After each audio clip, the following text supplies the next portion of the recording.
Hello, and thank you for your continued support of the R. Adams Cowley Shock Trauma Center. Normally at this time we would be looking back at the gala.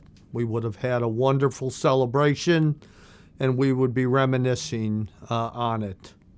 But this year is not that year. Nobody expected the pandemic to hit, and we are all doing our best to deal with it. The theme of the gala was Vision 2020. Nobody had the vision that we would be where we are now. Our mission remains the same, perhaps with a few changes. We continue to provide the highest level of trauma care to the people of the state of Maryland. But we are also intimately involved with treating people with COVID-19 infection. This has been an incredible challenge, and my staff and I are at this 24 hours a day doing both. Through all of this, we have remained vigilant in our commitment to the state of Maryland and to its citizens. It is our deepest desire that next year we will be able to get everyone together as we have done for 25 years in the past and celebrate in a way that we all recognize. While each of us has a story to tell, the story this year was that of Jarmar Thomas. Jamar was terribly injured, and his care really pushed me and the rest of my staff to our limits. This was in a way that is unusual even for us.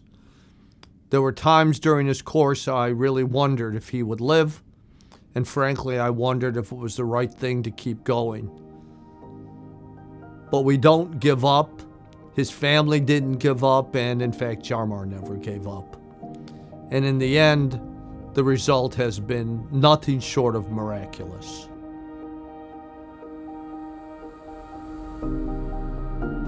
I try to be 100% in my kid's life. My kids means the most to me. He is a family man. He's got 3 kids. Jamar's smile can just make everyone smile. It really lights up a room.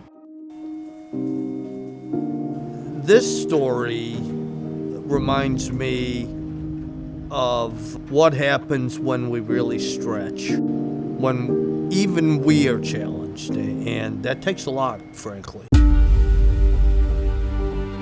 July 28th, it was a day off, but I wanted to go in for overtime.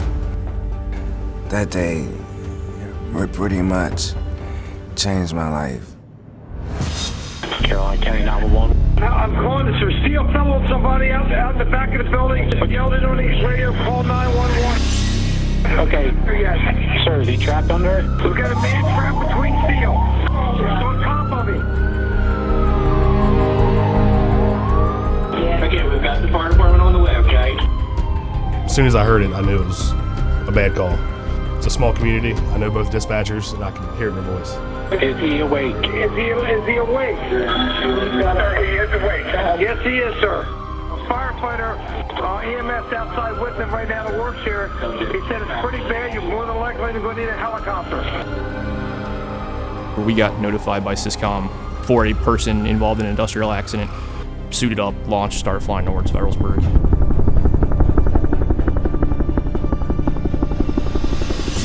There was about 12 or so beams on him. From what we figured, they were about 4,000 pounds apiece.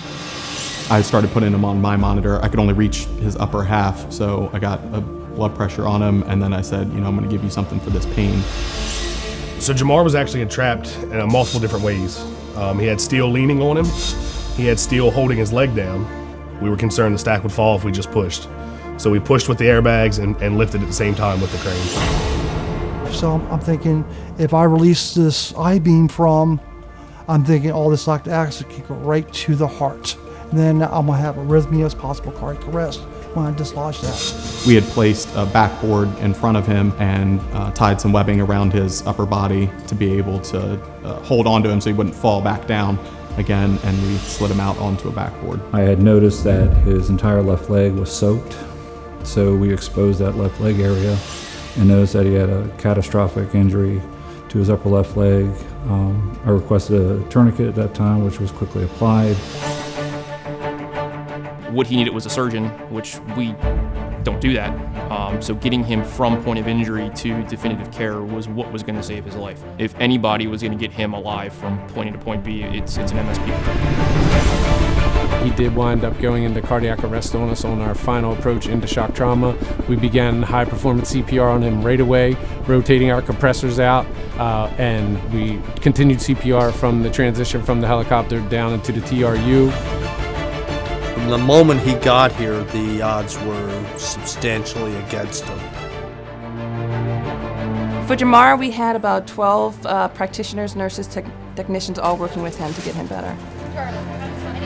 He'd had what I think is probably the worst industrial accident I think I've ever seen.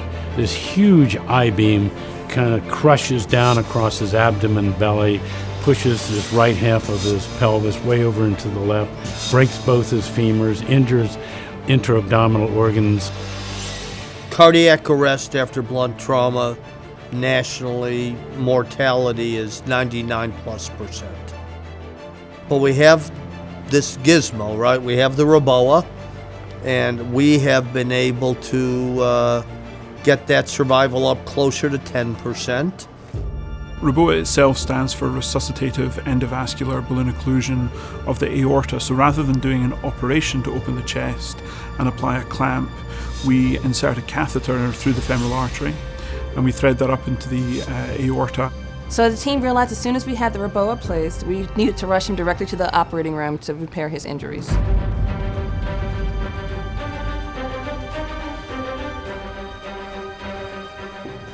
We're fortunate to have our hybrid OR so that we can take care of things simultaneously, because the quicker you can get the surgery done, the quicker you can resuscitate the patient. So somebody who comes into the operating room like Jamar in extremis, it's all hands on deck. Everybody that can be in there for anesthesia for surgery is in there.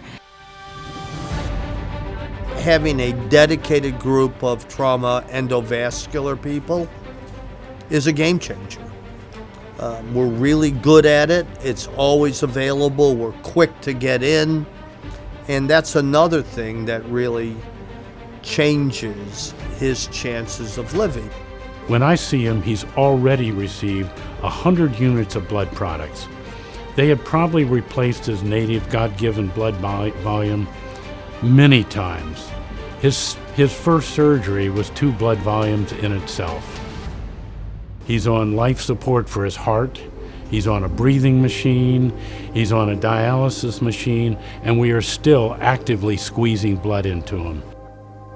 He was just constantly unstable, and so we were either titrating a lot of medications, giving him blood, giving him IV fluids, and so that was the mainstay of his therapy for the longest time. At one point he had 2 dialysis pumps because they kept clotting because he had so much myoglobin in his blood. It was very chaotic. There was so many people going in and out. The urologist came and the plastic surgeons came and the neuro guys were there and all the ICU services and the vascular people and the ortho people, everybody.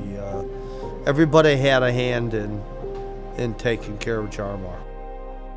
Everybody just poured their heart and soul and all of their effort and skipping meals and not taking breaks and all of that to keep him going.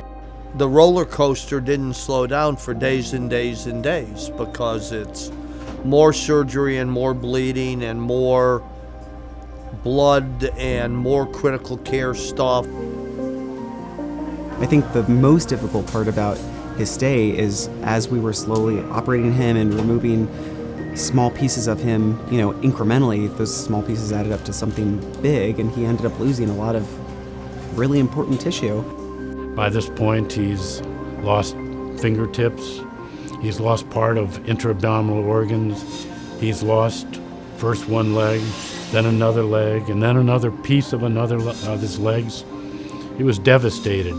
His skin deteriorated. He lost a huge amount of his skin.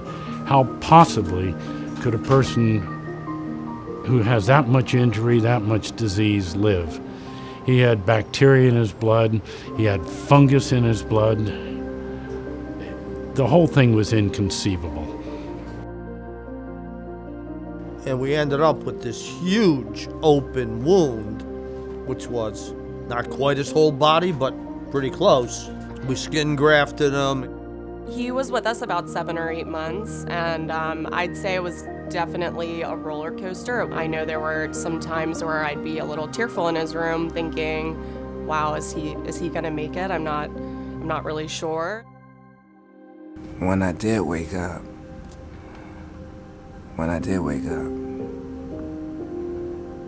my mom was sitting beside me. Jamar, I'm gonna need you to fight. I'm gonna need you to fight. Jamar was an inpatient for 200 days. I think he has the record for the most number of operations for somebody within that time period. It was difficult seeing Jamar so many times come back to the operating room. Sometimes it was every day, so that was difficult, and we all sort of wondered, you know, what was this save going to be like? I didn't want to do nothing no more. I felt like just dying. Felt like, what's the point of me living anymore? I lost my legs.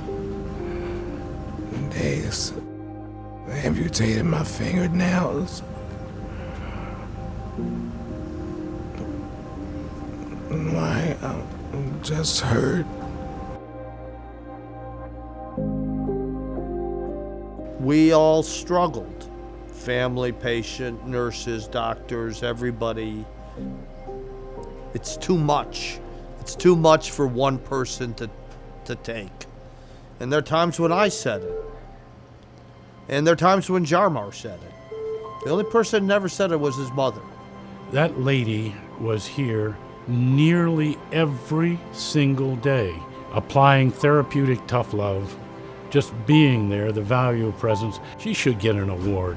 There should be a First Mom Responder Award for that mother. I'm a big believer in kind of non-traditional therapies, and certainly family support is, in my mind, one of the most important things that you need. You know, this whole concept of maintaining hope. Little by little, each day you might see an up and a down, and then 2 ups and 1 down, and gradually more ups than downs. And he slowly came off the heart medicines. His heart got stronger. He circulated blood well. His kidneys woke up, healed completely. He was able to come off the breathing machine. He got better. He got a lot better. He survived. Go. I'm back walking. Just gonna walk on out of here. I'm back on prosthetics now. I do therapy twice a week. I do gym twice a week. And I'm happy because I'm still here. Anytime and every time I have seen Jamar, he's always smiling. For his kids to see that, it just tells them, like, my daddy never gave up. He kept going.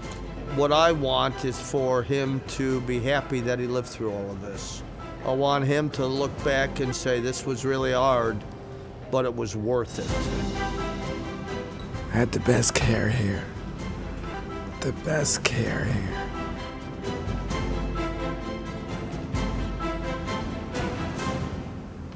I don't know how many times I can say it. But if it wasn't for them, I wouldn't be here. I would not be here. Thank you.